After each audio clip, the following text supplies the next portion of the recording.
Hi అండి. Welcome to Giri Telangana academy.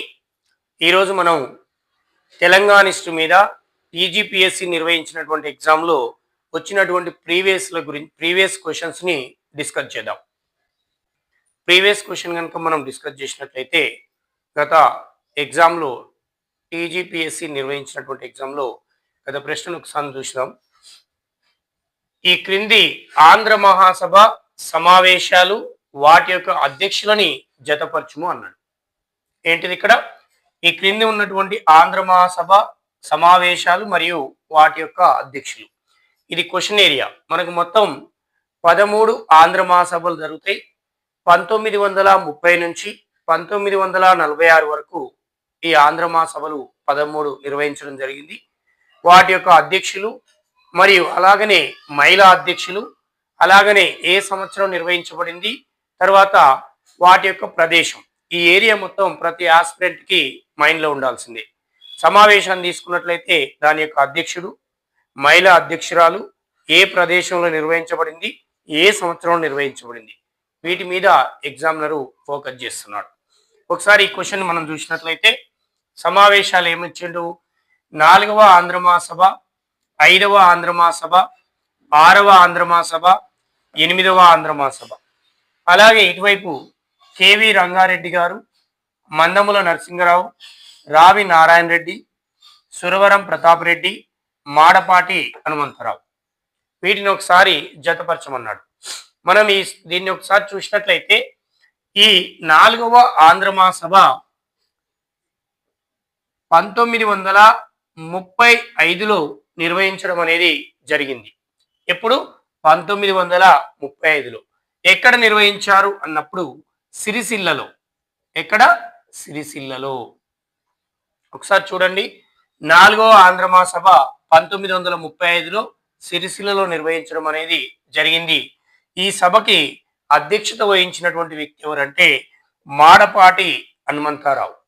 ఇక్కడ మహిళా అధ్యక్షురాలు ఎవరన్నప్పుడు మాడపాటి మాణిక్యమ్మ. మాడపాటి మాణిక్యమ్మ. చూడండి, ఇప్పుడు ప్రీవియస్లో ఇలా అడిగిండు. నెక్స్ట్ దీని మహిళా అధ్యక్షురాలు అడగడానికి అవకాశం ఉంది. ఏ సంవత్సరం అడగొచ్చు, ఏ ప్రదేశం అనే అడిగేదానికి అవకాశం ఉన్నటువంటి ఏరియా. ఇక నెక్స్ట్ 5వ ఆంధ్ర మహాసభ. ఈ 5వ ఆంధ్ర మహాసభ 1936లో నిర్వహించడం అనేది జరిగింది. ఈ 5వ ఆంధ్ర మహాసభ ఏ ప్రాంతంలో జరిగిందంటే షాద్ నగర్. ఏ ప్రాంతంలో? షాద్ నగర్ లో జరగడం అనేది జరిగింది. షాద్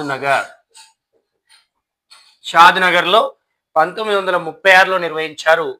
దీనికి అధ్యక్షత వహించినటువంటి వ్యక్తి కేవి రంగారెడ్డి గారు. ఎవరు? కేవి రంగారెడ్డి. ఈ కేవి రంగారెడ్డి అధ్యక్షత వహించడం అనేది జరిగింది. 5వ ఆంధ్ర మహాసభ 1936 షాద్నగర్ లో నిర్వహించారు. కేవి రంగారెడ్డి గారు అధ్యక్షత వహించాడు. ఇక్కడ అధ్యక్షురాలు, మహిళా అధ్యక్షురాలు ఎవరన్నప్పుడు బూర్గుల అనంత లక్ష్మమ్మ. బూర్గుల అనంత లక్ష్మమ్మ మహిళా అధ్యక్షురాలు. ఇక నెక్స్ట్ 6వ ఆంధ్ర మహాసభ. ఈ 6వ ఆంధ్ర మహాసభ 1937లో నిజామాబాద్ లో నిర్వహించారు. ఎక్కడ? నిజామాబాద్. గుర్తుపెట్టుకోవాలి. 6వ ఆంధ్ర మహాసభ 1937లో జరిగింది. నిజామాబాద్ లో నిర్వహించారు. దీనికి అధ్యక్షత వహించినటువంటిది మందముల నరసింగరావు. దీని యొక్క మహిళా అధ్యక్షురాలు నందగిరి ఇందిరాదేవి. ఈ మహిళా అధ్యక్షురాలు ఎవరండి? నందగిరి ఇందిరాదేవి.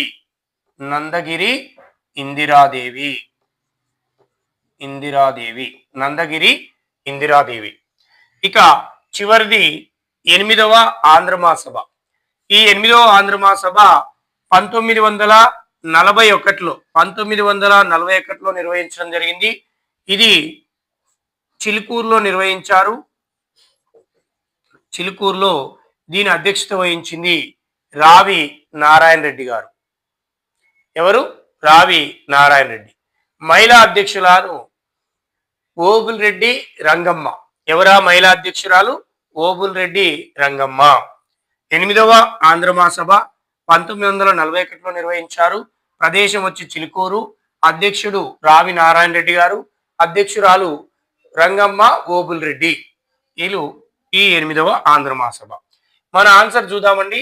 4వది ఏమనుకున్నాం? మాడపాటి హనుమంతరావు అంటే A5. A5 ఉన్నటువంటిది ఇగో ఇది A5. తర్వాత 5వ ఆంధ్ర మహాసభ కేవి రంగారెడ్డి గారు B1. తర్వాత 6వ ఆంధ్ర మహాసభ ఏమనుకున్నాం? మందముల నరసింహారావు అంటే C2. తర్వాత 8వది రావి నారాయణ రెడ్డి D3. ఇగో మన ఆన్సర్ వచ్చేసి సెకండ్. మిగిలిపోయిన వ్యక్తి ఎవరు? సురవరం ప్రతాప్ రెడ్డి.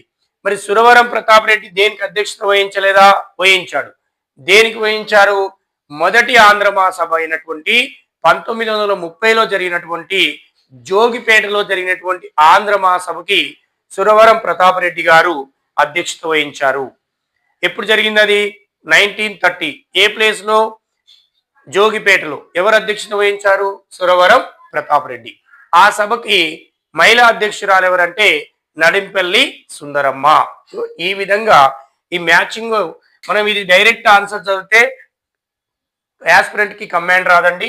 దీన్ని ఏదేది అనేది కూలంకషంగా నేర్చుకున్నప్పుడు చూడండి, ఈ ఒక్క ప్రశ్నతోటి ఆ ఇయర్ తెలిసింది, ఆ ప్రదేశం తెలిసింది, మిగిలి ఉన్నటువంటి వ్యక్తి కూడా ఏ సభ సమావేశం అధ్యక్షత వహించాడు, అది ఎప్పుడు జరిగింది, ప్రదేశం ఏంది, మహిళా అధ్యక్షురాలు ఎవరు.